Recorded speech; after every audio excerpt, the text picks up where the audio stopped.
A gente falou das margens e eu queria começar falando disso, tá? Porque aí isso gera um pouco de dúvida e vai cair uma questão obrigatoriamente, tá? Com todos eu tenho vamos ver, praticamente questão para 3 modelos de prova, mas eu só vou disponibilizar um para vocês e um para de manhã diferente, tá?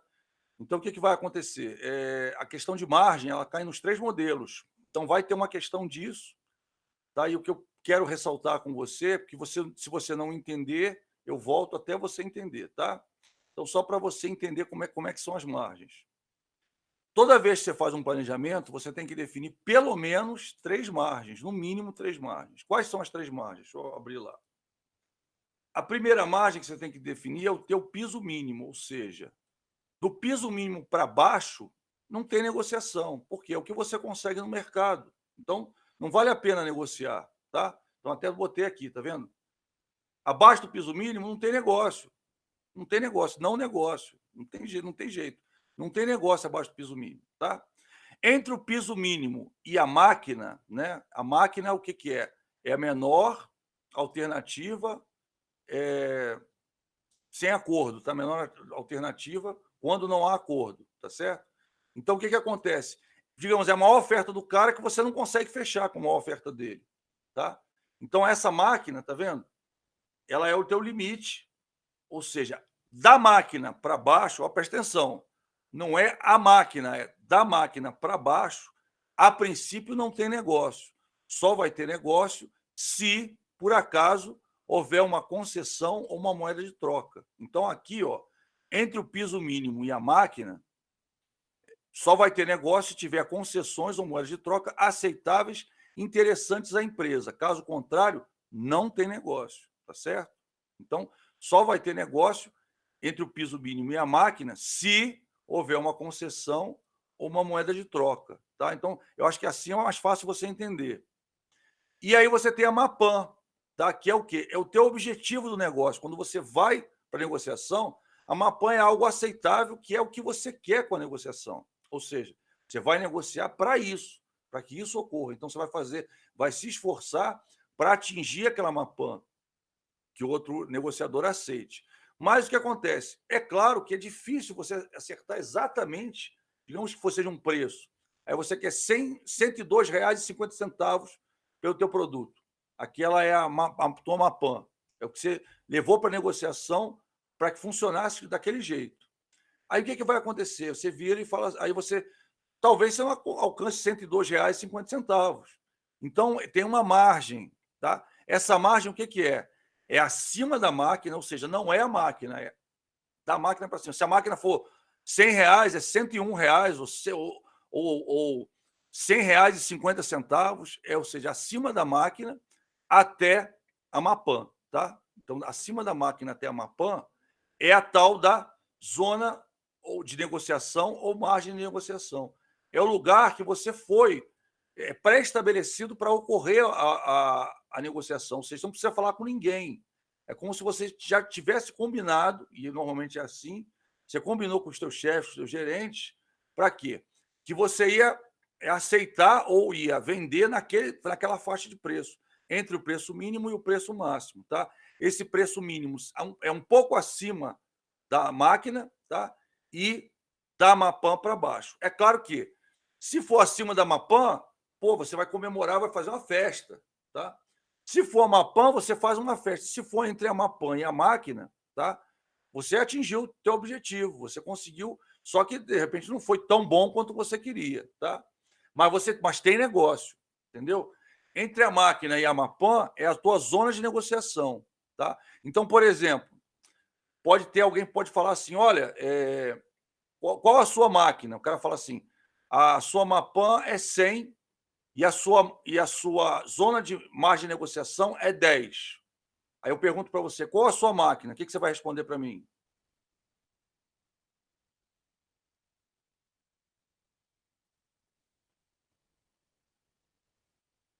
Não vai responder nada?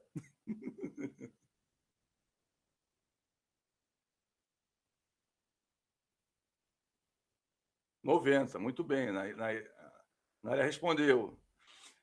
Ou seja, você simplesmente vai tirar a Mapan, que é 100, vai tirar as zonas de negociação, tá? Que é 10, né? E a tua máquina vai ser 90, tá? Ou 89, 99, tá? Mas a ideia é o quê? É acima da máquina e abaixo da Mapan é a zona de negociação, até a Mapan, tá? Mesma coisa, se eu estou falando isso do vendedor para ser mais fácil entender. O comprador é o contrário. O que é ao contrário? A área de ganho do vendedor ela é para cima. A área de ganho de quem está comprando ela é para baixo. Ele ganha quanto menos ele pagar, certo? E ele perde quanto mais ele pagar. Então, você vai inverter isso aqui. Ou seja, aonde está a Mapan vai virar máquina e onde está a máquina vai virar Mapan. Tá? Só isso. Você vai inverter isso daqui, aqui, ou seja, mais dinheiro, né? Aqui é menos dinheiro. Tá? Certo? Então, o que acontece? Isso é bem claro, tá? Abaixo do piso mínimo não tem negócio, nem com concessão ou moeda de troca. Só se for uma coisa assim inacreditável. Por quê? Porque você no planejamento já definiu, tá? Que o teu piso mínimo é aquele. O piso mínimo você consegue no mercado. Então, não tem porquê, entendeu? Agora, entre o piso mínimo e a máquina, de repente o cara pode dar uma concessão ou uma moeda de troca que pode valer a pena, tá? Dou o exemplo para você, aquele exemplo que eu dei, que eu comprei um equipamento e aí veio uma mochila, lembra que eu falei junto com você? E aí eu fui ver o preço da mochila, a mochila me dava uma vantagem até em relação à minha máquina, ou seja, o preço mínimo perdão, o preço que eu queria pagar, que era a minha Mapan, né? Então, só que ele ofereceu um preço abaixo da minha máquina. Então eu falei, pô, eu não vou aceitar, né? Não tem como eu aceitar esse preço. Né? Perdão, acima da minha máquina, né? Que seria o preço que eu estou comprando, ele está vendendo. E aí eu falei, pô, não tem como aceitar. O cara falou, eu te dou essa bolsa aqui, que é material balístico, cheio de frescura, da marca tal, que é ideal para carregar isso. Aí eu falei, eu vendo a bolsa, eu consigo até, vai ficar mais barato para mim do que se eu simplesmente pagasse o preço que eu queria pagar. Então acabou sendo vantagem, tá? Adquirir dessa forma, tá? Luzia, você está me ouvindo direitinho agora? Como é que estão as coisas aí? Tudo bem? Professor, eu estou ouvindo baixo, mas eu estou tentando prestar atenção. Tá baixo, mas eu estou conseguindo te ouvir. Tá bom. Eu botei o fone, não adiantou, senão eu botava o fone de novo. Dá para aumentar aí? Já está no máximo, não? O som? Você está com o celular? Oi, aqui tá no máximo, tá no meu computador. Atenta o celular, que às vezes o celular vai estar com som melhor. Eu já de vez em quando faço isso. Atenta o celular. Às vezes o teu alto-falante talvez não Tá sei. bom, vou tentar aqui. Tenta lá, que às vezes fica melhor no celular. Aí você ouve do celular.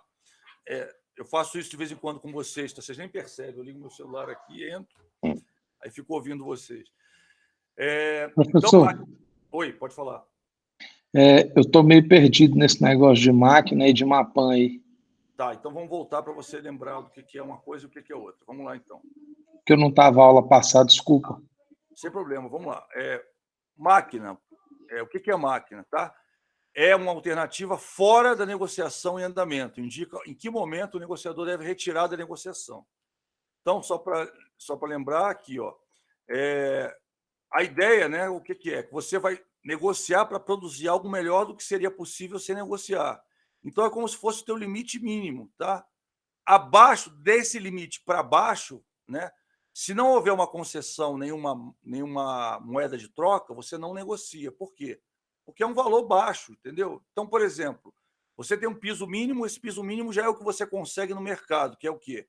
Você vende uma lucratividade baixíssima, uma coisa assim para você poder vender, digamos, vender atacado, tá? Vou dar um exemplo típico. Aconteceu até naquele Shark Tank. Uma empresa ia lá e falava assim: eu tenho um produto, esse produto, o preço dele normalmente é $23, mas quando eu vendo atacado, eu vendo por $9. Só consigo vender a $9. A pessoa, pô, é um absurdo, não sei o que, não sei o que lá. Pois é, o atacado é esse. Então, o que acontece? Se você vai negociar, você vai tentar um preço maior do que esse piso mínimo, né? Digamos que seja $15, por exemplo. Esses $15 é o preço mínimo para valer a pena você negociar. Se você não for para negociação, você vende aos 9. Aos 9 é o teu piso, tá? É o piso de negociação, certo? Ou seja, o que você já ganha com outros negociadores, com preço de mercado, né? Você vendendo para particular, você tirando a comissão do vendedor. Então, o que você já tem é o piso. Aí que você fala, você define um limite, porque você tem um esforço para negociar. Você vai ter que ir no lugar, de repente vai ter que entregar, tem que ser uma série de coisas. Então, você vai definir um limite mínimo para valer a pena essa negociação. Esse limite mínimo é a máquina, tá? Esse limite mínimo que você definiu. Ou seja, da máquina para baixo, se for só o preço, por exemplo, não vale a pena você negociar. Então, você vai negociar para da máquina para cima. Em alguns casos raros, a máquina é o próprio piso. Mas isso é muito raro, por isso que eu não gosto nem de citar, que é muito raro. É quando o negócio, de repente, o produto é um produto que tem poucos compradores e o valor é muito alto. Por exemplo, turbina de hidroelétrica. Só quem compra turbina de hidroelétrica é governos, né, estaduais ou governos federais. Então, você tem um cliente, 2 clientes no máximo, tá? 3 clientes, e o produto é um produto caríssimo, muito caro. Então, o que acontece? Praticamente, ele já vai negociar com a máquina igual ao piso. Ou seja, ele verifica o mínimo que ele iria ganhar e oferece aquele é o preço mínimo que ele chega. É um caso. Mas, na maioria dos casos, quando você vai negociar com um preço um pouco acima. Tá? Isso aí, o que eu estou falando? Eu estou falando do mínimo, né, do baixo. Então, você foi para a negociação com aquele valor de máquina que é superior ao piso, um pouquinho superior ao piso, às vezes é muito superior, normalmente, pensando que, eu, no mínimo, eu quero X por aquilo. Não sei se você já viu no trato feito, às vezes o cara fala assim, ele fala assim, eu quero vender isso aqui por 3 mil, mas por R$1.000 eu vendo também, por $1.000 eu vendo. Quero $2.000, mas por $1.000 eu vendo. O que é esse $1.000 que eu vendo? É a máquina dele. Então, esse $1.000 aqui é o preço mínimo que ele aceita por aquele produto. É claro que ele não quer vender por esse preço, ele quer vender mais caro. Então, essa máquina é o preço mínimo. O piso eu só vendo, o piso é o que eu já vendo, que eu já consigo no mercado. Então, isso aqui vamos dizer, é o chão de fábrica, é o osso. Tá? O piso, então, é aquilo que você não precisa fazer esforço, o mercado absorve por esse preço. O piso você não precisa você não precisa negociar, mas você tem que saber o teu piso, por quê? Porque pode ser que o cara ofereça abaixo da máquina, te ofereça uma concessão ou uma moeda de troca, e você, que não sabe isso, você pode falar, opa, gostei, vou pegar isso aqui, e aí você está negociando abaixo do piso, então você vai perder dinheiro. Além disso, você perde a reputação, porque outras pessoas estão comprando pelo piso. E aí, quando elas descobrirem que você vendeu abaixo do piso, elas vão ficar zangadas com você. Concorda? Tipo, você fez o preço para aquele cara, esse daí, por que você não pode fazer para mim? Então, o que vai acontecer? É um mínimo até para você manter a tua imagem perante os outros fornecedores, entendeu? Então, esse piso aí, ele está fora, ou seja, abaixo do piso para baixo, você não negocia de jeito nenhum. Tá? Porque o que você já tem no mercado. Então, você não precisa sair para negociar para vender pelo piso. Tá?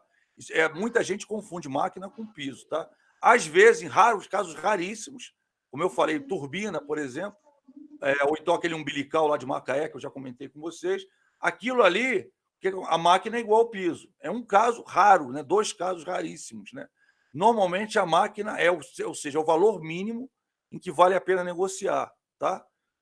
Só que abaixo da máquina você tem o piso. E abaixo do piso você tem prejuízo só. Não tem nada. Entendeu como é que é? Ou seja, esse piso é aquele mínimozinho para você custear e ganhar um pouquinho de nada. Tá? É o piso.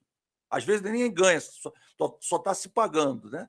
A máquina não. A máquina, tipo assim, é o limite mínimo para negociação. Abaixo daquilo não vale a pena negociar. Eu vou para casa. Entendeu como é que é? Não vou negociar com o cara. Então a máquina é isso. Tá? Eu vou, quando eu botar tudo junto, você vai entender como eu estava colocando. Já o piso, né, é o ponto de recuo, ou seja, é o preço mais alto que o comprador está disposto a pagar e o preço mais baixo, tá, que você chegaria a vender aquele produto no mercado, não é na negociação. É o preço mais baixo de todos, ou seja, abaixo daquilo ali, nem se o cara me conceder alguma coisa, nem se me dar uma moeda de troca, eu vou vender, entendeu? Então eu tenho que saber esse piso para que esse é o meu limite, porque eu não aceito nem concessão. Porque senão eu posso ficar mal com meus outros fornecedores, entendeu? Então, a diferença do piso para a máquina é essa. A máquina, você até aceita próximo da máquina. Beleza. Entre a máquina e o piso, você aceita se houver uma concessão ou uma moeda de troca. Abaixo do piso, você não aceita de jeito nenhum. É prejuízo para você, entendeu? Tá? Então, vamos voltar para aquele quadro, que aí você vai entender. A outra, né? Deixa eu botar lá, Mapan. A zona de negociação está aqui, né? A zona de negociação, para você entender, ela está entre a Mapan, tá? Que seria o que você quer, tá? E um pouco antes da máquina, tá vendo? A máquina está aqui. Porque da máquina para baixo, já você precisa de uma concessão. Então, a zona de negociação está entre essas duas, tá? Entre a Mapan e a máquina, tá? Essa é a zona de negociação. É o que você sai da tua empresa sabendo que você pode aceitar, está ali dentro, tá?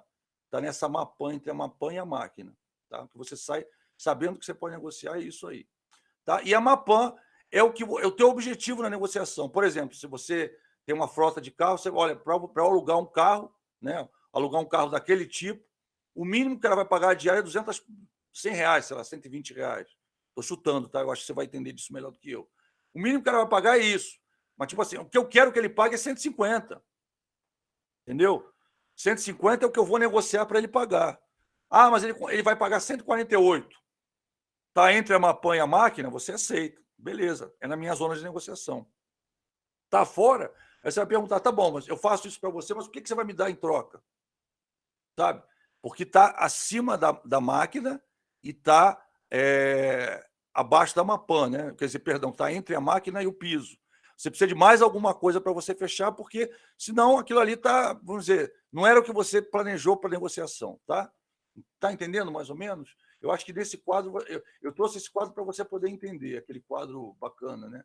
Esse aqui para você poder entender. Deixa eu ver se eu zero, para ficar mais fácil. Descarta alterações, isso.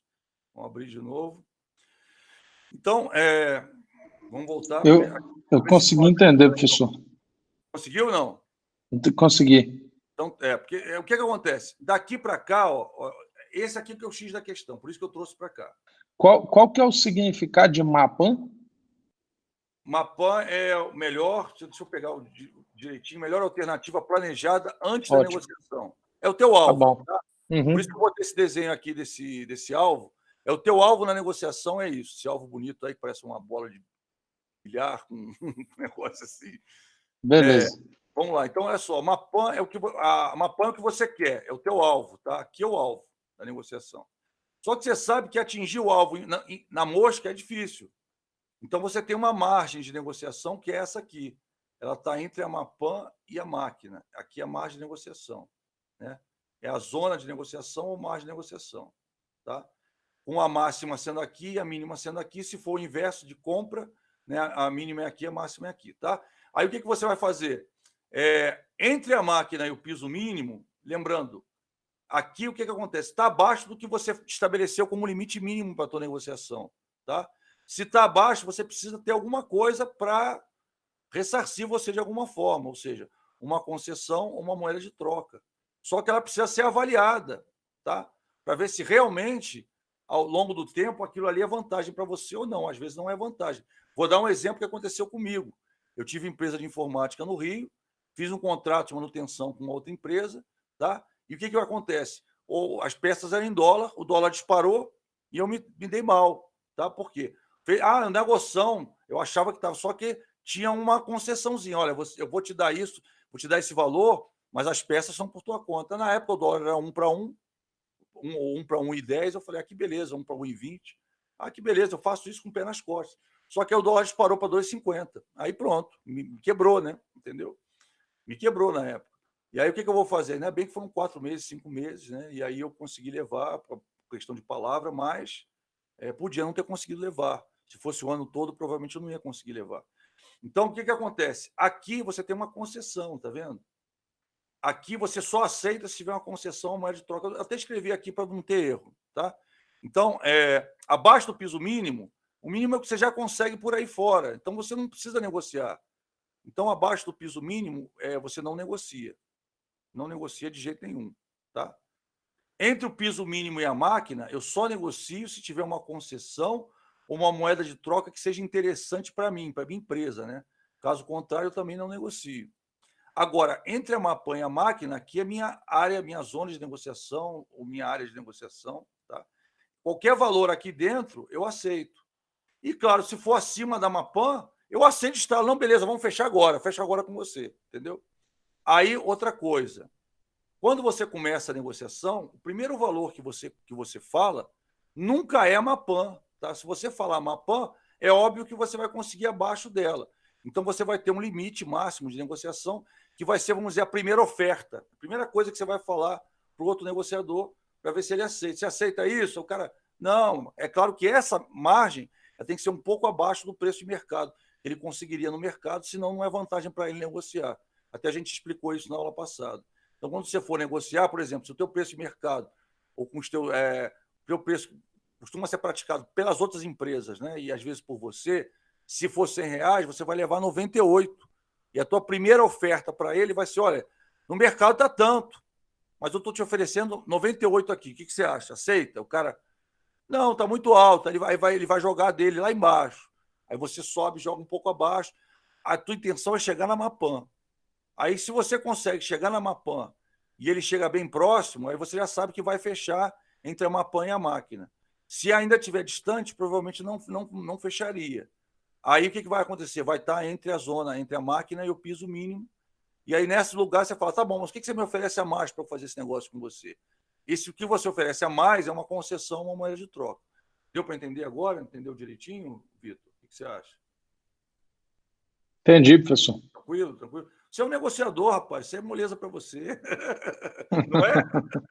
Isso é o teu dia a dia, não é? Estou brincando. O que eu entendi aí, a Mapan é tudo aquilo que você idealiza, que você fala, meu irmão, aqui eu vou lavar. A Esse máquina, a a máquina é onde a você máquina fala é o que assim. você não quer. É tipo assim. Mas a máquina você fala assim, ainda tá bom, dá para ir. Não, aí é que tá. A máquina em si é como se fosse assim, maior ou igual, tá? Ou seja, a máquina, você tem que ser. A Mapan, ela pode ser menor ou igual que a Mapan, tá? Mapan, menor ou igual. Vou botar MP para você entender. Tá aqui, risco. Agora tem que ser maior que a máquina. Não pode ser a máquina em si, tá? A máquina Professor, é a melhor alternativa sem acordo, tá? Onde não há acordo, tá? A Mapan não, é Entendi, o que você quer, é o teu alvo. Então ela tem que ser entendi. maior que a máquina, tá? E menor ou igual a Mapan. Sendo que se ela for maior que a Mapan, claro, você fecha porque é vantagem para você. Mas, vamos dizer, o histórico, o estudo que você fez, o planejamento que você fez, diz que você consegue chegar na Mapan. Agora, acima dela está meio difícil, entendeu? Por vários motivos. Então, esse daqui é o teu alvo. Eu quero chegar nisso, tá? E você aceita acima da máquina. A máquina em si você não aceita. Da máquina para baixo, você não aceita, tá?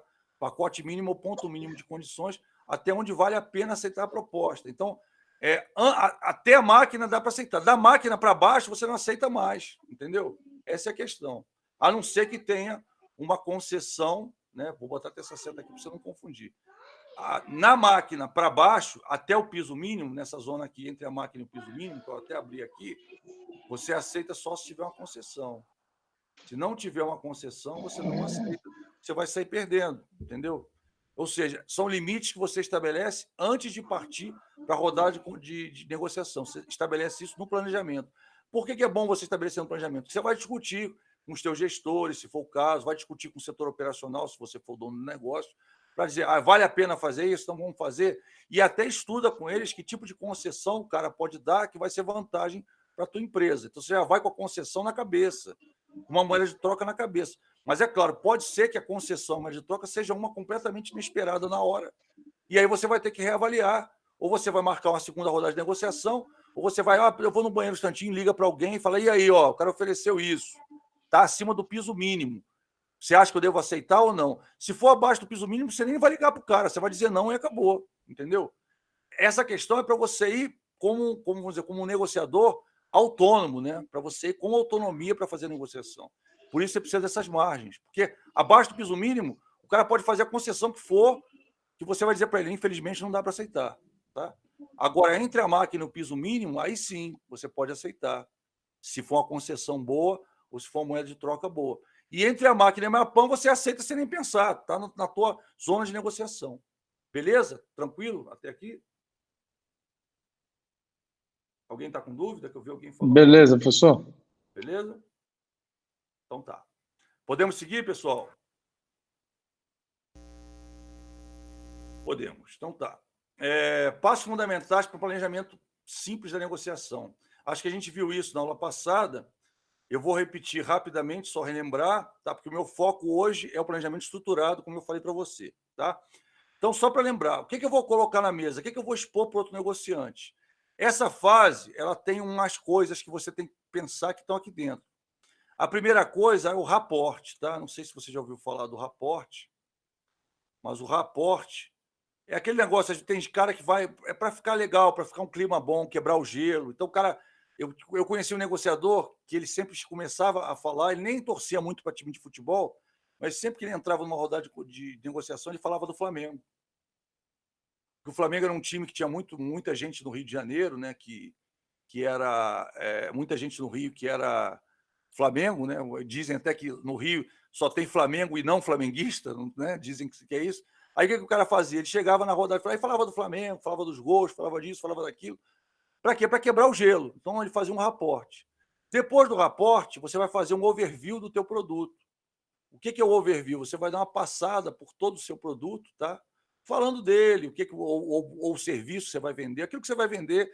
Nessa hora, você vai pensar o que você vai levar de argumento e os documentos. Você vai apresentar, olha, isso aqui que eu estou... Por exemplo, meu produto ganhou o prêmio tal, ou então, segundo a pesquisa tal, o meu produto aqui ele tem essa característica que é melhor do mercado, que todo mundo deseja, ou seja, alguma coisa que você está dizendo para o cara, olha, você está falando, está argumentando e está mostrando para ele por um papel, um documento, que aquilo que você está falando é verdade, é bom para ele. Né?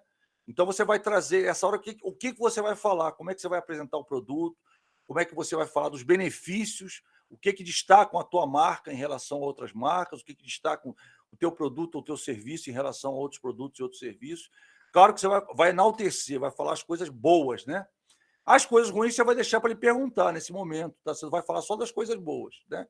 Ah, mas não tem problema disso, daquilo do teu produto? Aí você vai dizer, olha, se tiver realmente tem, mas a gente está vendo isso. Ou então, não, a gente vai procurar resolver isso antes de passar os produtos. O que der para fazer, é claro, você vai falar a verdade para ele, porque tem a questão ética e a questão moral envolvida, tá?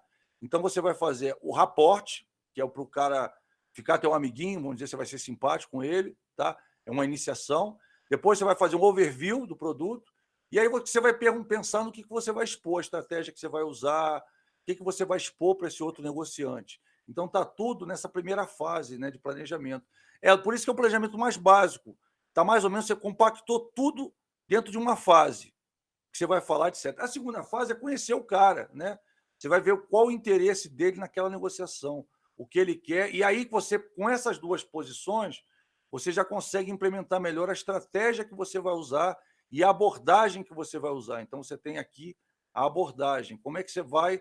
Você já explicou, olha só, você já fez o raporte, já explicou o produto, já enalteceu as características principais do produto, agora você vai começar a negociação em si. Então, você vai fazer a tua técnica de abordagem, como é que você vai abordar esse cliente, como é que vai ser outro negociador, como é que você vai oferecer, né, o teu produto. Você já explicou o que ele é. Agora você vai mostrar como é que você vai oferecer. Né? E aí, depois desses interesses envolvidos, o que você vai isso tudo você está no planejamento, você não foi negociar ainda. Tá? Você está pensando o que você vai fazer, tá certo? Aí o que você vai fazer? Você vai pensar nos valores envolvidos, né? E aí se colocando no lugar do outro negociador. Aqui que você começa a pensar, quanto é que é o que eu acho que esse cara vai pagar? Aí você liga, ele já negociou com fulano que tem um produto semelhante ao meu, pagou quanto, né?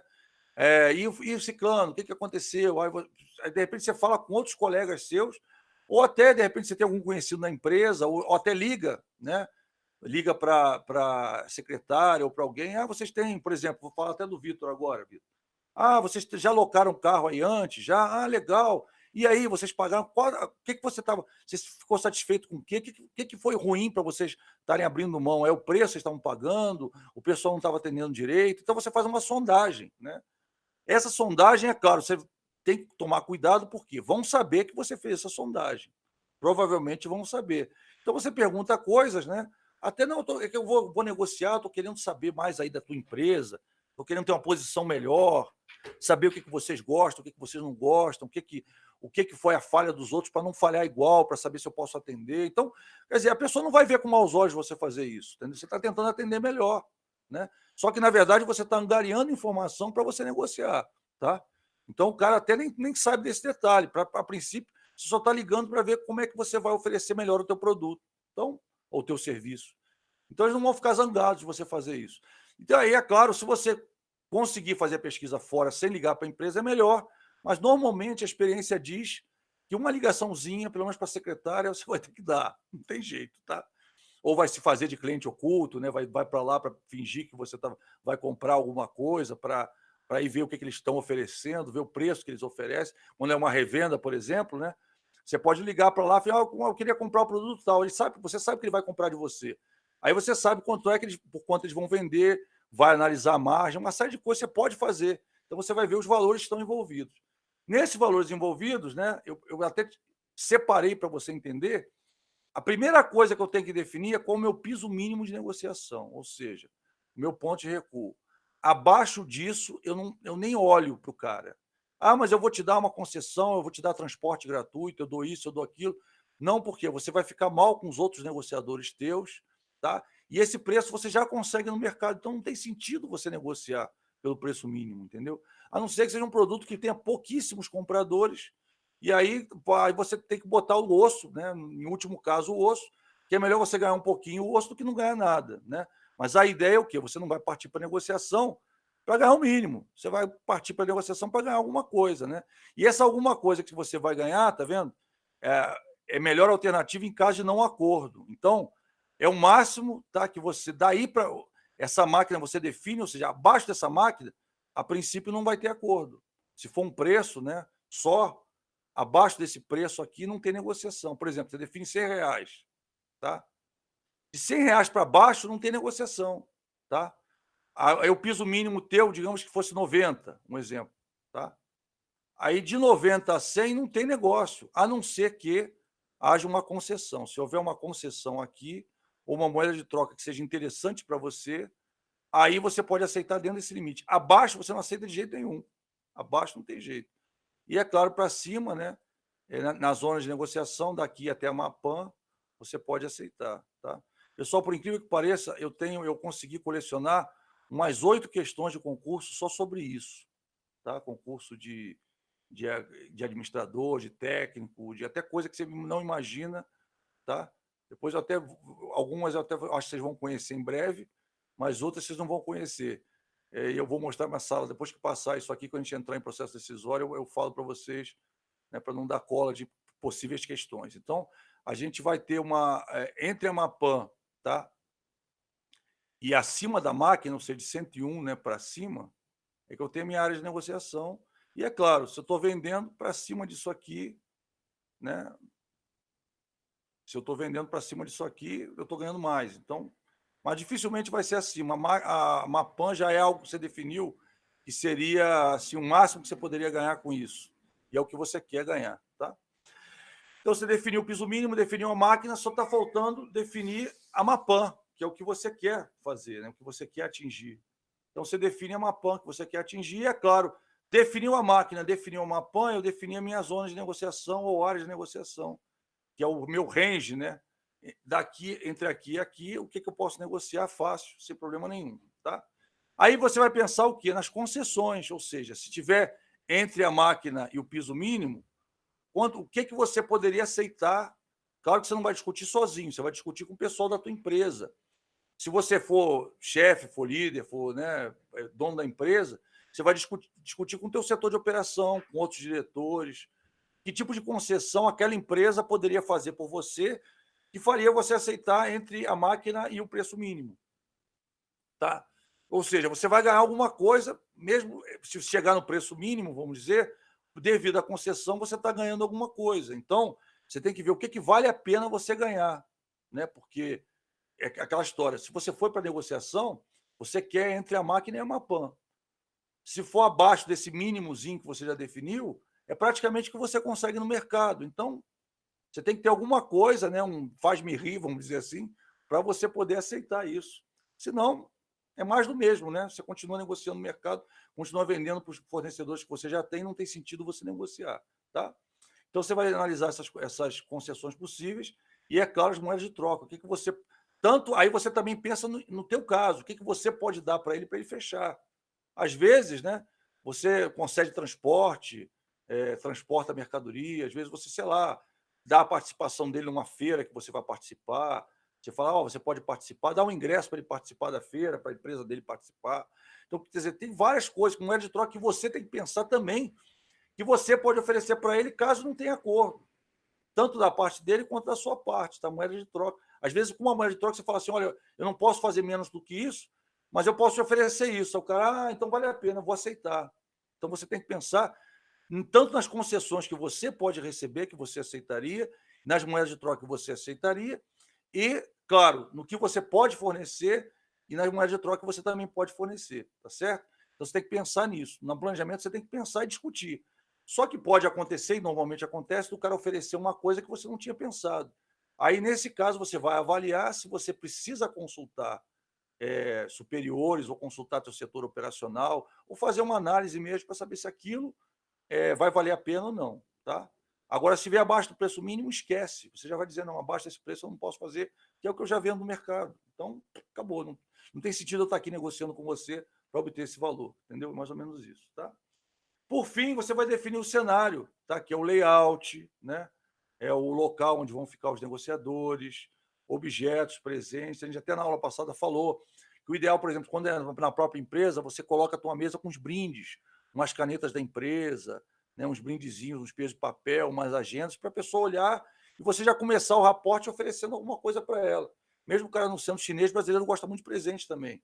Então o cara vai, tem aqui essa agendinha da minha empresa, aí vê se você gosta, toma aí para você, porque você já faz, já começa a ter uma entrada com o cara, né, fazendo isso, né? É claro que não confundir um presentinho, uma lembrancinha com propina, tá, pessoal? Isso aí é fundamental, tá? Ah, eu vou te dar esse presentão aqui, esse carro ou esse aparelho aqui caro, né? Até brincadeira, mas no serviço público, há um tempo atrás, tinha definição de R$100. Qualquer objeto abaixo de R$100, não sei qual é o valor que está hoje, mas até qualquer objeto abaixo de R$100 você podia aceitar que era brinde. Agora, um brinde acima de R$100 já poderia ser considerado como propina. Aí você não podia aceitar brindes acima de R$100. Eu, inclusive, estava até no. Como é que fala? No acordo de trabalho? Não, no. Como é que era o nome daquilo? Código de ética. Estava no código de ética que você não podia aceitar. Eu, quando eu li, achei muito interessante R$100, né? Achei muito interessante isso. Então, vamos lá. Agora é a parte que eu queria entrar mesmo, que essa parte eu quero perder um tempinho com você, tá? A gente já começou a falar dela na aula passada. Agora eu vou detalhar mais alguma coisa. Toda vez que eu falar em planejamento estruturado de uma negociação ou planejamento de uma negociação ética, eu estou falando a mesma coisa que é isso aqui. Tá? É um modelo que tem, tá? Que a gente chama, no meio de negociadores, a gente chama isso de planejamento estruturado da negociação. É o nome mais comum. Tá?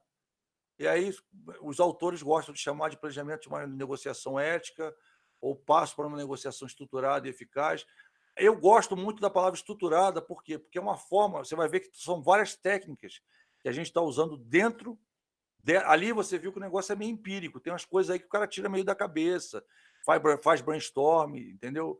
Então, planejamento mais básico mesmo. Mas é melhor ter um planejamento básico do que não ter planejamento nenhum, né? Aquilo que a gente já falou. Aqui não, é uma coisa bem mais estruturada, uma coisa que eu tenho alguns aspectos que eu tenho que respeitar, tem alguns mínimos, né, que eu preciso atender para poder fazer. Então, possivelmente, deve cair alguma coisa na prova disso aqui e disso aqui. Tá? Isso aqui, quando eu falar de planejamento, faço planejamento da negociação tal, eu vou contar um caso, aí você vai fazer o planejamento, você vai usar isso aí para fazer. Quando eu falar faço planejamento estruturado, ou planejamento de uma negociação ética, ou uma negociação estruturada e eficaz, você já sabe que é esse planejamento aí estruturado, não é aquele, tá? E tem diferença, eu vou mostrar que diferenças são, tá legal? Então vamos lá. O que você faz? Você tem umas fases, né, que definem o objetivo e as metas, você vai ver que é bem parecido com a outra. Conheça a necessidade da outra parte, é bem parecido com a outra também, né, mas é um pouquinho mais estruturado. Identifique as posições e as regras da negociação. Na outra, você também, de alguma forma mais leve, você também faz isso. Agora que está o grande X da questão. que você vai estar planejando o fechamento da negociação, que é algo que as pessoas às vezes não planejam, tá? Então, o que você vai fazer? Você vai tirar as dúvidas do cara, verificar se tem alguma dúvida da negociação, dos pontos de discussão, daquilo que vai para um contrato, de repente, você vai verificar aqui. Então, você vai planejar o que você vai fazer para tirar as dúvidas dele, que eventuais dúvidas podem surgir, e o que você tem que tirar de dúvida com ele, com relação à negociação também. Isso é que é o mais importante. Tá? E aí você tem aqui, né, os tipos de concessões e a forma que você vai negociar essas concessões, que momento você vai lançar, às vezes você vai com uma carta na manga, né, como a gente chama, e você não usa, porque você atingiu dentro da zona de negociação, então você não precisa usar. Ah, não, você está abaixo, aí você vai e coloca a carta. Em que momento você coloca a carta? Você vai analisar isso, tá? Ou seja, a hora que você vai jogar a concessão ou jogar a moeda de troca, você vai analisar isso, tá? E buscar o acordo a partir dessas negociações, ou seja, vai estar entre a máquina e o piso mínimo dele, e aí você joga a concessão, e aí de repente fecha, ou não fecha, né? E aí o que você vai fazer?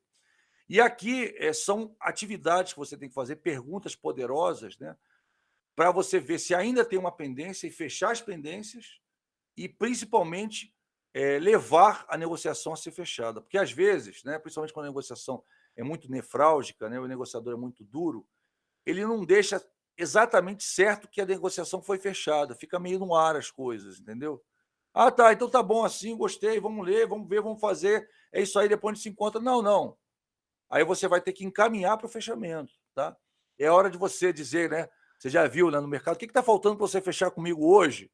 Né? Não sei, com certeza você já ouviu essa frase, ela está nessa parte aí de baixo. Não fecha o acordo de todas as pendências. Você vai falar, não, mas o que está faltando para você fechar esse negócio comigo hoje? Aí ela está nessa fase. Então, você prepara o teu discurso de uma forma muito mais técnica, né? Para na hora você conseguir um resultado melhor do que você conseguiria se você não fizesse planejamento ou que você fizesse planejamento deficitário, tá? Então, aqui é o X da questão, é o lugar que você tem que ter mais atenção, tá? Então, vamos lá. Defina o objetivo e as metas. Eu até falei na aula passada, você deve lembrar, né? A primeira coisa que você tem que pensar, o que você deseja na negociação. Aqui você já pensa logo no que seria a Tomapan, né? Então, você aqui já começa a pensar no que você quer da tua negociação. Qual é o teu objetivo ali? Pelo objetivo, você já pode inferir se ela vai ser ganha-ganha, quando você tem uma necessidade de manter a relação com aquele comprador, tá? Então você já...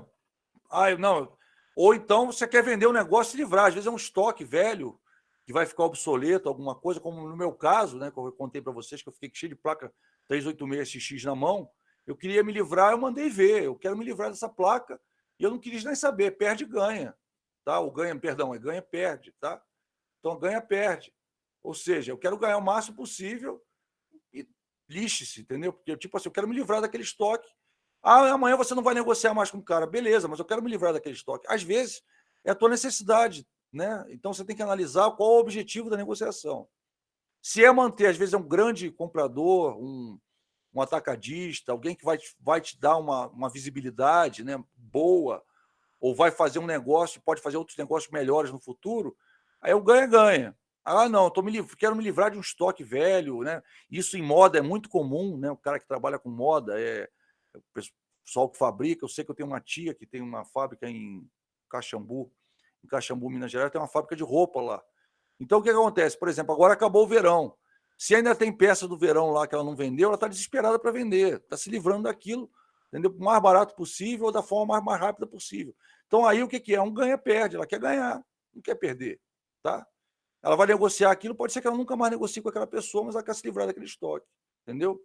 Então, tudo isso é o quê? É o objetivo que você tem na negociação. Definir uma maneira de verificar se as metas traçadas, aqui você vai traçar as metas.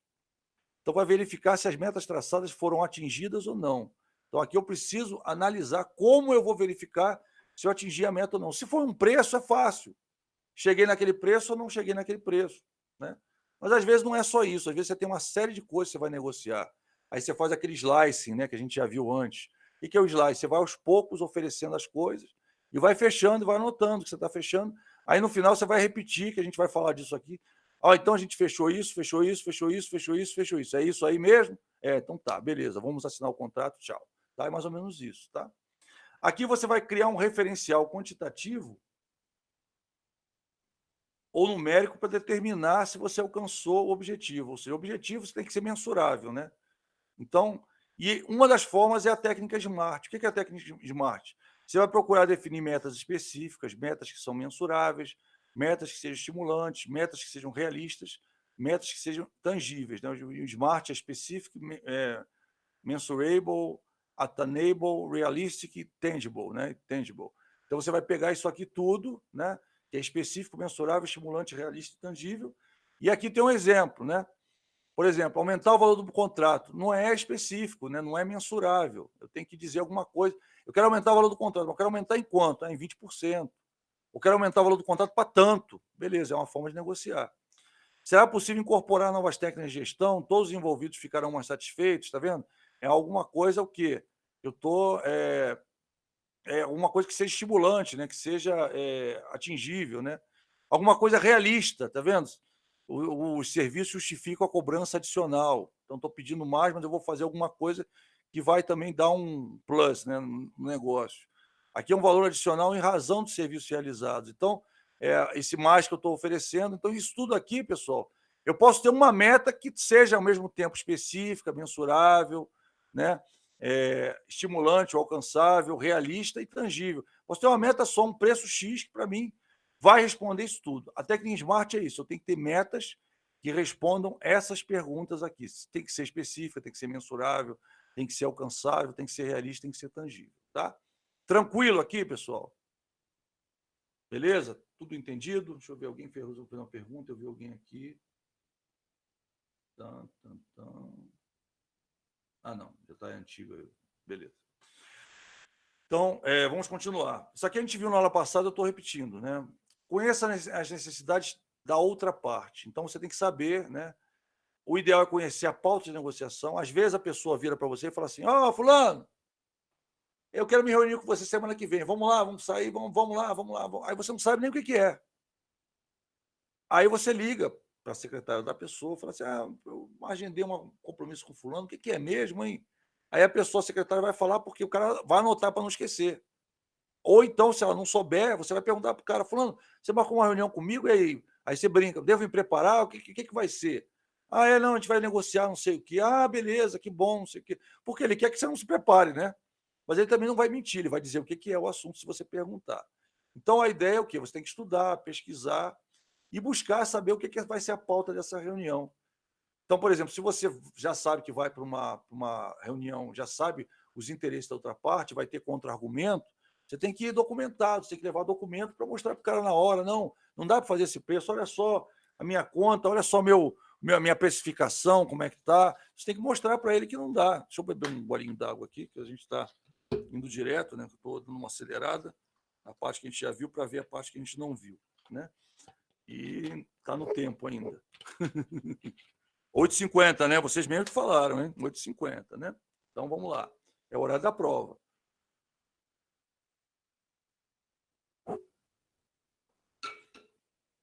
Consiga dados atualizados sobre as questões envolvidas, buscando criar argumentos. Então, aqui você vai criar os argumentos, vai pegar documentos que vão reforçar o teu argumento, se for o caso, tá?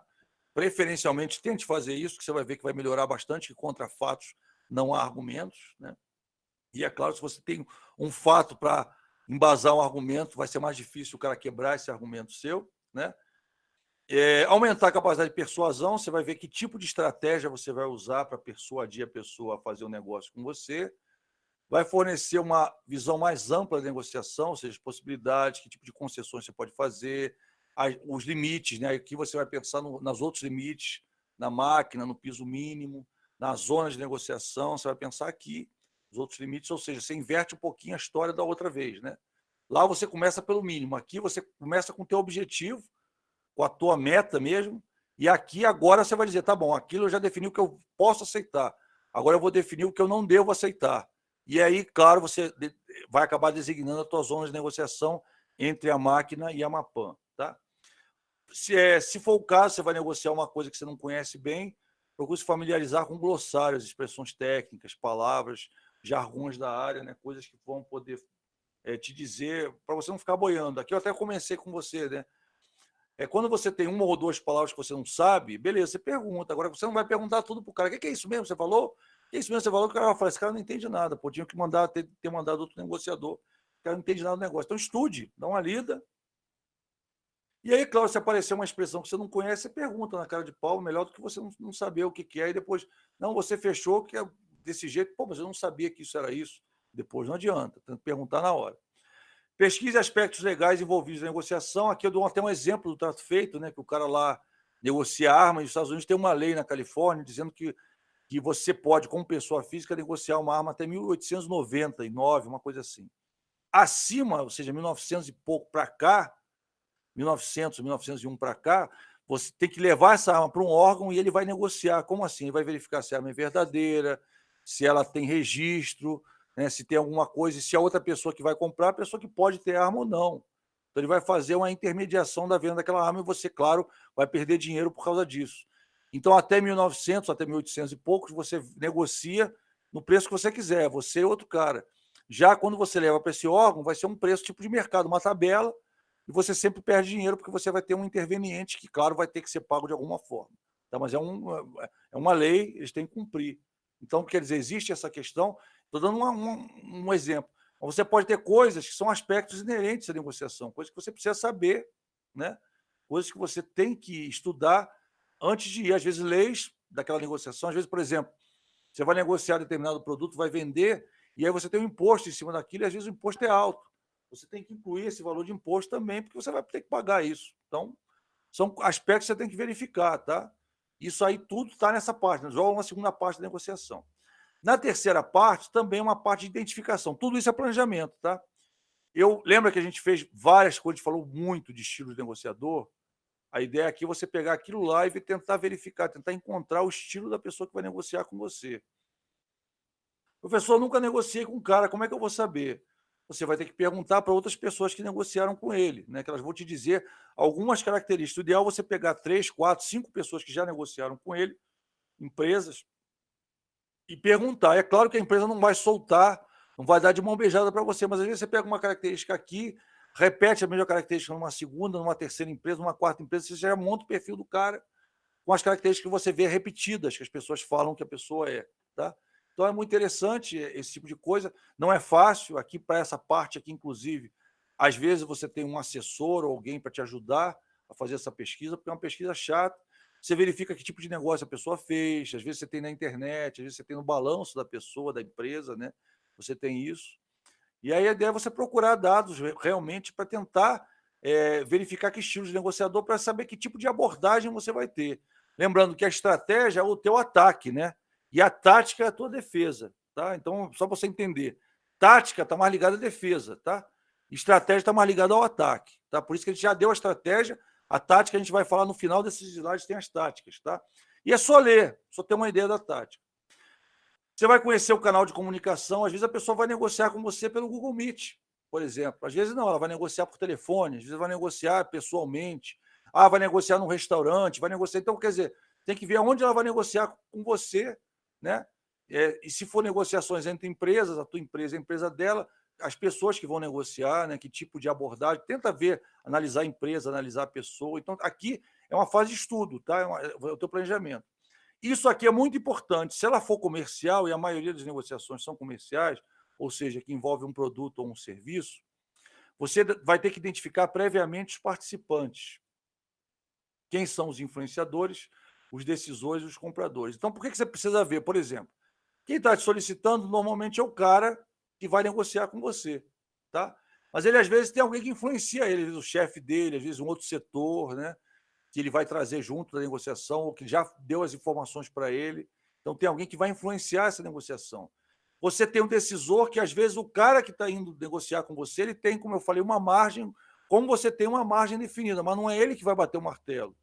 E aí, nessas horas, talvez você tenha que guardar mais ases dentro da manga, porque você mostrou para ele um as, ele não quis, e aí, se você parar ali, acabou, morreu ali.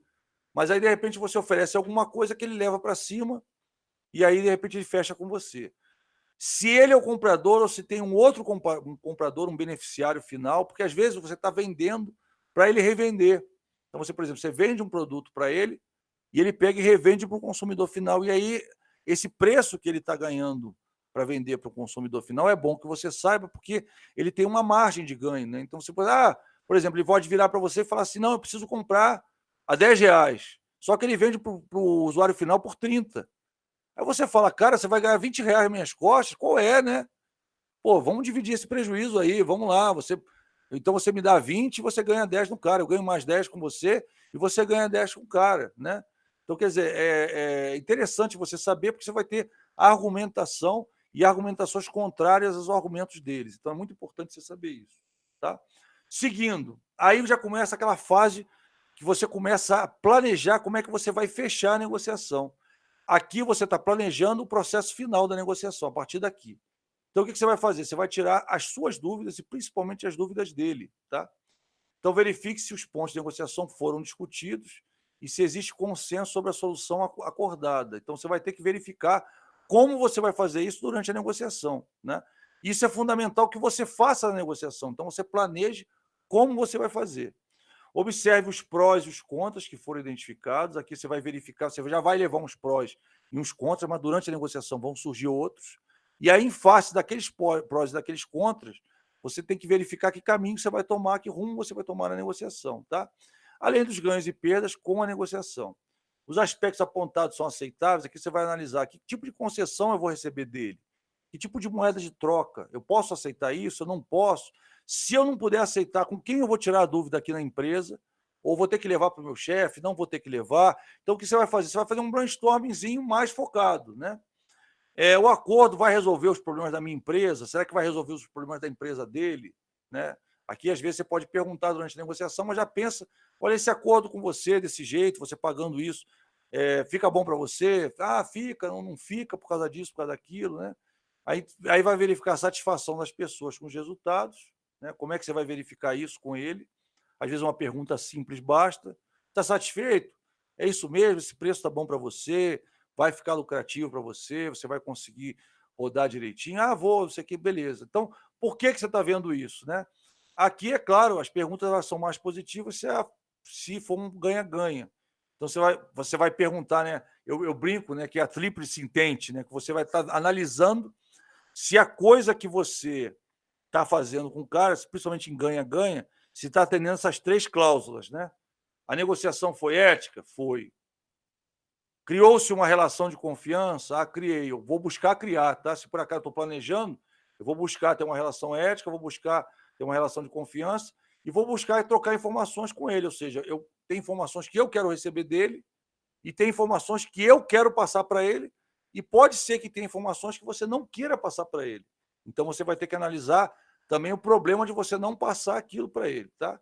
Se você tem isso tudo, você vai se perguntar, eu solucionei um problema, eu consegui fazer um acordo que fosse bom para as duas partes? Sim. Ainda assim, você vai dizer, eu aprendi alguma coisa nessa negociação, o que eu aprendi para as rodadas futuras? Né? Que é os aprendizados futuros. Então, fiz o aprendizado, aprendi hoje para não cometer esse mesmo erro no futuro. Tá? Por exemplo, já te disse, aquele negócio que eu fiz com contrato de manutenção, arcando com as peças. Né? Nunca mais eu faço isso. Né? Nunca mais eu faço. Fiz uma vez. Mas pode ser que mude, não sei o quê, mas as coisas são voláteis, então a gente não pode fazer baseado na volatilidade das coisas. O 5, tá? Negocia as concessões e busca o acordo. Aquilo que eu falei, primeira coisa, você já vai ter na fase anterior, você já verificou que tipo de concessões você pode fazer, que tipo de moeda de troca você poderia receber. Aqui você vai pensar como é que você vai negociar essas concessões, em que momento você vai lançar e também ter flexibilidade, né, para tentar aceitar as concessões que ele te mandar. Para isso, primeiro, você vai pensar nas possíveis concessões que te interessariam, nas possíveis moedas de troca que iriam te interessar, mas, é claro, ficar aberto para ele falar alguma coisa, e se ele falar alguma coisa, quem você vai procurar na empresa para verificar se você pode aceitar aquilo ou não, ou simplesmente não. Até tanto eu posso aceitar, ou até isso eu posso aceitar. Definir os teus limites para aceitar uma concessão ou para aceitar uma moeda de troca. Tá? Um dos limites é o que eu falei, o piso mínimo. Se estiver abaixo do piso mínimo, esquece. O cara pode vir para você, ó, eu estou com um caminhão de ouro para você, aí pode ser interpretado como propina. Você quer? Ah, não quero não, obrigado. Não, amor. Se você pagar, faz o seguinte, vende esse ouro e paga um pouco a mais que resolve o meu problema, entendeu? Então, aí que você vai perguntar, como é que você vai analisar se aquela proposta com as concessões ou com moeda de troca está adequada, né? Se você realmente escolheu as melhores alternativas, então você vai ter que ver como você vai analisar se aquela alternativa realmente é melhor e se existem outras opções. Às vezes você já vem com outras opções na mão, porque aquela alternativa, aquela concessão que você imaginou, não saiu. Mas se sair uma outra, talvez você aceite, não tão bem quanto aquela, mas dá para aceitar. Então você tem que ter flexibilidade. Para ter flexibilidade, você tem que pensar em não fazer imposições unilaterais, né? E não aceitar apenas uma possibilidade, você tem que abranger diferentes concessões. Ter planos B, né? Diversos planos alternativos, deve-se ter planos para situações adversas. Para isso, é claro, no planejamento, nessa fase, você tem que pensar quais seriam esses planos, que tipo de outras abordagens você poderia usar, né? Então, você tem que pensar nisso. Quais são os planos disponíveis para essa negociação, né? Estar preparado para diferentes condições. Então, você tem que discutir isso, sabe? Fazer um brainstorming com a equipe, com o pessoal envolvido. O que eu posso aceitar, o que eu não posso aceitar, que tipo de coisa seria interessante para a empresa, o que a empresa precisa, o que a empresa não precisa. Então, você tem uma gama de coisas para, na hora, você ter uma lógica para você aceitar ou não aquela concessão, ou aceitar ou não aquela moeda de troca. E é claro, né, você tem uma ideia, você montou um quebra-cabeça, mas na hora apareceu uma surpresa. Aí você vai ter que consultar, e aí quem eu vou consultar? Aí isso você tem que analisar, às vezes, dentro da própria empresa. Quando a empresa é grande, você tem que discutir isso, tá? Uma empresa menor é mais fácil, você até sabe de cabeça quem você fala, quem você procura, né? Mas a ideia é você ter isso na cabeça. Eu estou ensinando para você fazer de qualquer tipo de coisa, né? De situação. Tá bom, Vitor. Beleza, tá joia. O Vitor vai ter que sair, que está travando muito. Fazer anotações ao longo da negociação, anote informações repassadas a fim de verificar com a outra parte se os acordos foram compreendidos, né? Você vai ter que buscar garantir o entendimento. Isso aqui é muito. Como é que você vai garantir o entendimento? Ou seja, aqueles pontos nefrálgicos da negociação, aqueles pontos, aspectos mais cabeludos, né? A gente chama. Como é que você vai garantir que a outra pessoa entendeu e concordou com aquilo? Então, você tem que imaginar que tipo de coisa você vai perguntar, como é que você vai perguntar para começar a analisar isso. Você entendeu isso aqui? Vamos fazer desse jeito? Fica bom para você assim? Ah, fica. Então tá. Você tem que garantir o entendimento dela nesses pontos nefrálgicos. Por quê? Porque a pessoa, de repente, quando chega o contrato, a pessoa fala: não, eu não sabia que tinha isso, não vou fechar com você, não. E aí não assina. Tá? Às vezes você tem que tirar até a margem dela fazer isso. Por quê? Às vezes tem um tempo entre o final da negociação e ela assinar o contrato. Nesse meio tempo, ela já fechou com você, mas ela encontrou alguém que vendia um pouquinho mais barato, né? Ou que tinha uma característica que você não tinha. O que aconteceu? Ele vai dizer, vai alegar que não entendeu determinada coisa para não fechar o contrato com você, para voltar atrás. E aí a ideia é o quê? Você bate com ele todos os pontos nefrálgicos, os pontos mais de atenção, né? Para quê? Para na hora ele falar: pô, mas isso a gente já discutiu, você entendeu. Você falou isso para mim, assim, assim. Aí o cara fica sem jeito. Se você não discute antes, não fala isso antes, muito provavelmente ele joga essa na hora e você não tem o que fazer. Beleza, realmente você não entendeu, acabou, entendeu? Então é importante falar isso. Lembra que eu falei para você, a 4 e a 5 e a 6, elas estão muito ligadas ao final da negociação e ao sucesso dela. Por isso que essa negociação estruturada ela é bem melhor do que a outra. Fecha o acordo e todas as pendências. Parece meio óbvio, né, pessoal? Mas muitas vezes é difícil fechar o acordo, principalmente em coisas quando você tem meio, assim, negociações mais problemáticas, valores altos, ou que envolve, às vezes, responsabilidade, né? Às vezes a pessoa não quer assumir. Então, você tem esses pontos que têm que ser discutidos, têm que ser debatidos. E a ideia é fechamento da negociação. A ideia é que todas as fases anteriores, por isso que você tem que planejar, vão desencadear para o fechamento da negociação. Se for uma negociação que você fez um slice, se for aos poucos, fazendo concessões, né? Ou então, aos poucos, fechando cada parte da negociação, você precisa ter todos esses pontos para repetir para o cara, para ver, é isso aí? Fechou assim? Estamos acordados? Estamos, beleza, fechou, entendeu? E não repetir, o cara pode não, eu esqueci que a gente falou isso, tá? Você tem que evitar esse tipo de abertura, né? Tem que fechar a negociação mesmo, né? Aqui é o processo de fechamento. Por incrível que pareça, não é tão fácil quanto parece. Por isso que a gente tem que planejar exaustivamente isso, tá? Então, o fechamento não é um processo natural das negociações. É algo que você tem que meio que forçar a barra, é pé na porta para você poder realizar, tá? E saber finalizá-la requer uma atitude assertiva do negociador. Então, você está vendendo alguma coisa, você precisa ter uma atitude assertiva com a pessoa para ver, realmente está fechado, beleza. Eu vou agilizar, depois eu vou dar um exemplo para você, tá? Garanta que todas as questões tenham sido discutidas e que haja um consenso, tá? Faça um resumo, né, das todas as fases de negociação, aí você vai anotando, né, aquilo que eu falei para você, e aí no final você repete aqueles pontos que você sublinhou como sendo fundamentais.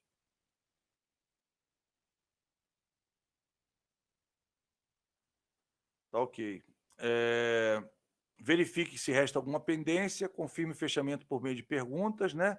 Aí você vai dizer assim: encerramos, está tudo acordado, está tudo certo. Aqui tem umas perguntas que você pode fazer, né? Se tiver dúvidas, volte a negociar. Esclareça com a outra parte se a negociação está encerrada, fazendo perguntas como: quando é que a gente começa as atividades? Quando podemos retirar os produtos da empresa? Já podemos dar andamento aos acordos? Em que dia o contrato estará liberado? Opa, fiz um zoom.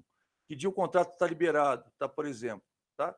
Então, você vai fazer isso para quê? Para verificar com o cara se ele fechou, realmente fechou. Às vezes, quando você não faz isso, o cara volta atrás. Então, você tem que garantir que houve o fechamento da negociação e aí todas as fases têm que... Por isso que é importante fazer o planejamento, todas as fases vão ter que fechar ali. Fechou a negociação ali, naquele ponto. Tá? Pessoal, agora as táticas, lembra que eu falei para vocês? Daqui, ficou alguma dúvida do planejamento, uma negociação ética, do planejamento estruturado? Ficou alguma dúvida ou está tranquilo?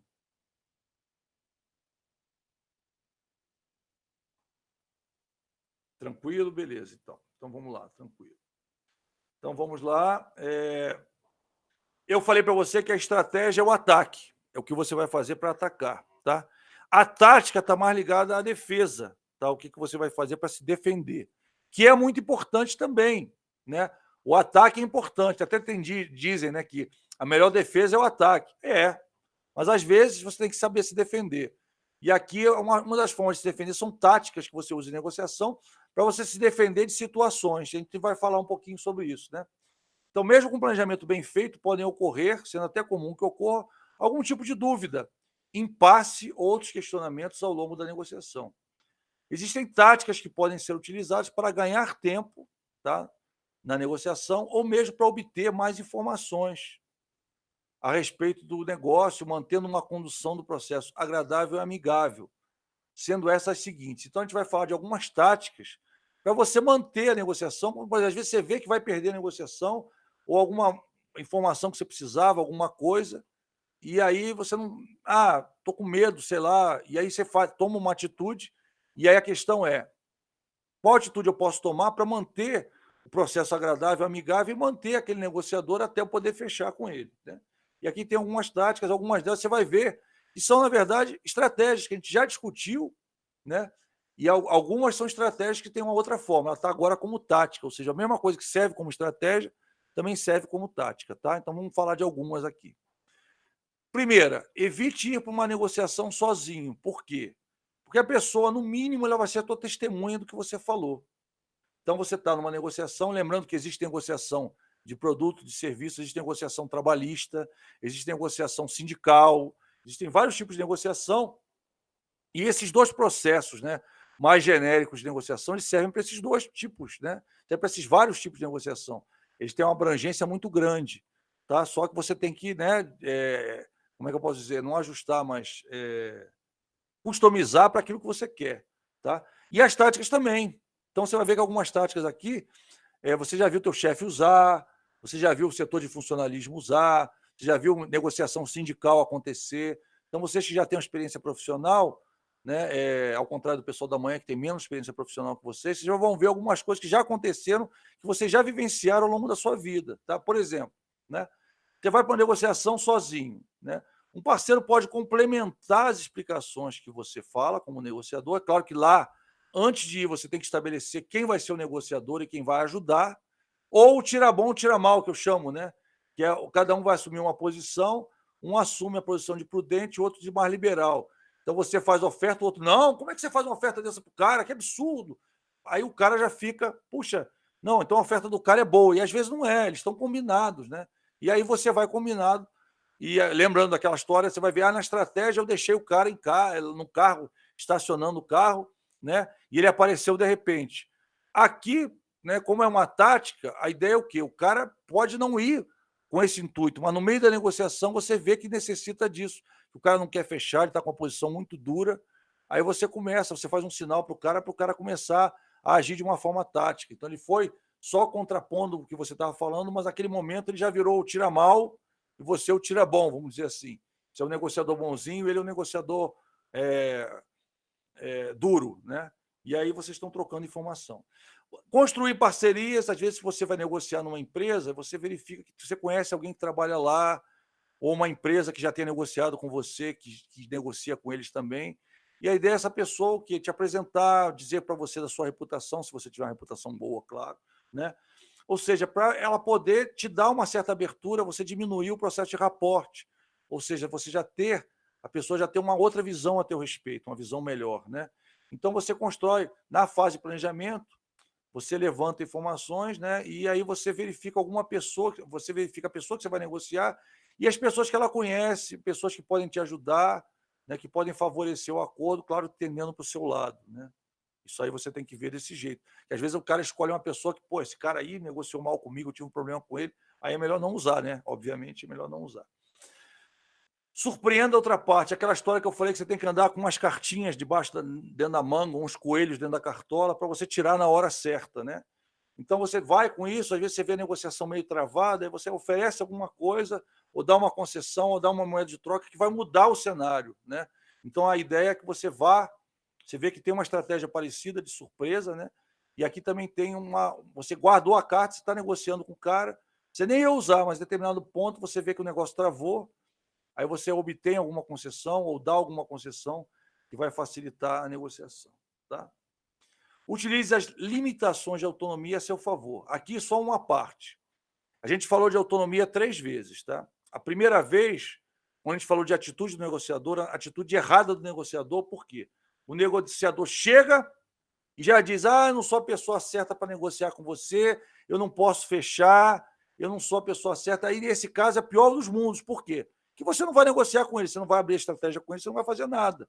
E esse cara não devia nem estar ali, né? Ele se descredenciou a si próprio. É a atitude que você não deve ter, como a gente já falou. Existe o segundo caso, uma estratégia, que é o quê? Você chegou naquele momento de tensão, né? E aquele momento de tensão, você já viu, né, que a tensão não é boa, você tem que reduzir a tensão um pouco para você poder fechar o acordo. Aí você chegou naquele momento de tensão, a pessoa te deu um preço, tá? Você também está com um preço que não está alcançando, você está abaixo do que ela quer e ela, ou seja, abaixo do que você quer, está te oferecendo algo abaixo do que você quer e você está oferecendo algo acima do que ela quer e está aquele impasse, aí o que você faz? Aí a pessoa te oferece mais uma coisa que também está abaixo do que você quer, aí você fala assim, pois é, eu vou ter que conversar com o meu superior, isso que você está falando aí para mim, falta 5 minutos, não, faltam 6, calma, tem mais 1 minuto, calma. Mas aí o que acontece? Então, aqui é uma tática, ou seja, você vai ver que é muito parecido com a estratégia, como eu já falei para você. Você vai fazer a mesma coisa. O cara chegou num preço, aquele troço, aquele travamento. Aí você vai dizer para o cara assim: não, faz o seguinte, essa posição que você está me dando, né? Às vezes não é só um preço, é um benefício. Essa posição que você está me dando, eu não posso chegar, eu vou ter que consultar alguém, vou ter que fazer. É melhor do que você perder o acordo, né? Então, você faz isso e ganha tempo para você não perder o acordo. Essa estratégia de estabelecer um limite orçamentário, né, aquilo que a gente já vai fazer sempre, até eu já te ensinei, aquele negócio das margens, né, da MAPAM, da máquina, do piso mínimo, você já vem com essas margens na cabeça, tá? Já estabelece isso para quê? Para você não ter, de repente, não fechar abaixo do piso mínimo, aqui você tem uma concessão já escolhida, né? E aqui você tem a verdadeira zona de negociação, que é o que você precisa definir. Então, você já falou disso, a gente já falou. Apesar de ser semelhante à anterior, essa está ligada mais à falta de disponibilidade financeira ou utilizar o contrário, ou seja, né, o excesso de disponibilidade financeira que você não quer usar. Você pode, no início da reunião, falar: olha, pessoal, eu só posso chegar, e você já, em vez de você jogar a tua máquina, né, nunca faça isso, você joga, de repente, um pouquinho abaixo do teu... Você viu que não vai fechar, um pouquinho abaixo da tua Mapan, um pouquinho acima da Mapan, para você conseguir chegar nela, né? Você fala, olha, eu vim aqui, mas já com preço meio fechado, tá? O meu preço é X. Aí você sabe que o cara vai negociar, ele vai dar um Y aqui embaixo, e aí você tem mais chance de chegar na Mapan, porque você já colocou o preço mais próximo a ela, um pouquinho acima, tá? Então é uma estratégia que você pode usar também. A partir de agora já pode dar os presentes, tá? Podem mandar ver com os presentes aí. Solicitar a ajuda de um especialista, você já viu no trato feito, isso eles usam direto, tá? Então, o que é no decorrer da negociação, se você tiver dúvida quanto às questões em pauta, você pode solicitar a ajuda de um especialista no assunto, fornecendo mais segurança para conduzir o processo. O especialista ele pode ser usado de duas formas. E o trato feito usa das duas formas.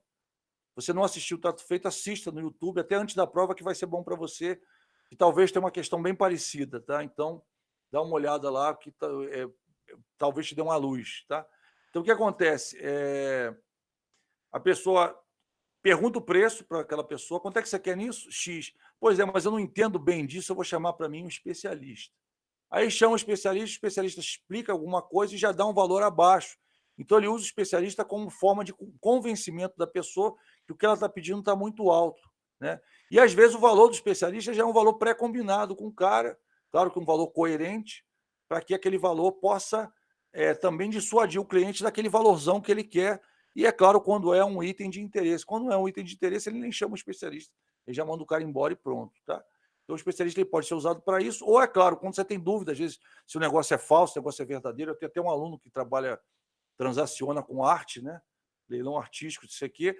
Ele, às vezes, tem que chamar um perito, um especialista, para saber se aquilo ali é verdadeiro ou se é falso, né? Isso faz parte do processo. Aí o especialista para avaliar se realmente aquilo vale aquilo tudo ou não. Evite a prática de leilão, então, uma dica que eu dou, uma sugestão, tá? Por quê? Porque o leilão, o que é? Você vai para uma negociação, em vez de você chamar o outro negociador, você chama vários outros negociadores que também querem comprar ou querem vender, e você fica lá na berlinda, entendeu? E aí você fala, eu quero comprar, por exemplo, isso funciona com commodity, arroz, feijão, né? Porque por mais que você tenha diferença do arroz, diferença do feijão, você fala assim, eu quero arroz tipo 2 é o arroz tipo 2, não tem jeito, né?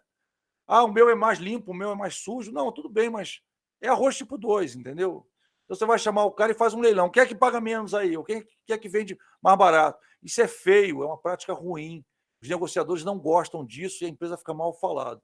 Mas existem grandes atacadistas, grandes redes que fazem isso, e apesar de não ser muito bom, né? Como eu falei para vocês, acabam perdendo em qualidade e, às vezes, outras coisas. Às vezes a pessoa fecha por causa do preço, mas não tem entrega, não tem data de entrega, então não é boa essa prática de leilão. É o que você tem que evitar, né? Ocorre quando várias empresas participam da negociação, o ponto central é a oferta de valores, né? É uma técnica utilizada, até o negociador propõe um preço que os outros concorrentes não vão cobrir. Rapidamente, né, as duas últimas, estabelecer um tempo para negociação, aquilo que a gente já cansou de falar. Estabeleça um tempo, faça o teu planejamento, estabelecendo esse tempo, em que fase você vai jogar o raporte, em que fase você vai fazer a tua primeira oferta, em que momento você vai ter para discutir para até chegar num preço final, você vai jogar isso. E, principalmente, esse aqui, informe ou não as suas conexões. Às vezes, você informar que conhece alguém na empresa pode ser ruim para você, tá? Porque pode dar a impressão que você está tentando coagir. Eu conheço teu chefe. Dá a impressão que você está coagindo o cara. E, às vezes, né, o fato de você dizer que conhece alguém já vai te dar uma abertura. Então, você tem que avaliar se você tem que usar ou não a sua conexão. Pessoal, terminou a aula. Eu consegui dar todo o conteúdo, só esse poder de barganha que eu queria que você lesse. Aí você vai ver assim, professor, mas isso cai? Isso está implícito em algumas coisas que eu já falei, tá? Então, a gente já falou sobre isso. Eu queria que você desse uma lida, porque você pode incluir no teu planejamento, tá? Só que você vai incluir naquelas fases que a gente já falou. Então, dá uma lida, não está bem fácil de entender. Se você tiver uma dúvida na aula que vem, a gente tira, na aula que vem eu falo sobre isso, mas eu peço que você, se vai estudar, estude esse slide também, que, ou seja, são formas de barganha, né?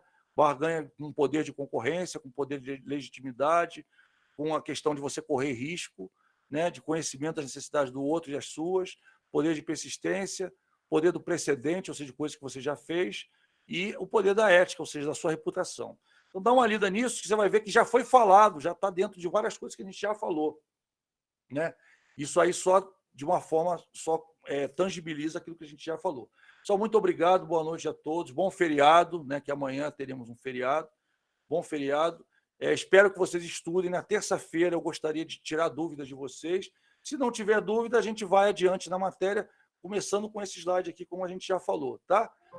Qualquer dúvida também, a gente na aula que vem vai falar um pouquinho mais da prova, tá certo? E muito obrigado, tá, por terem ficado comigo até agora. Cadê eu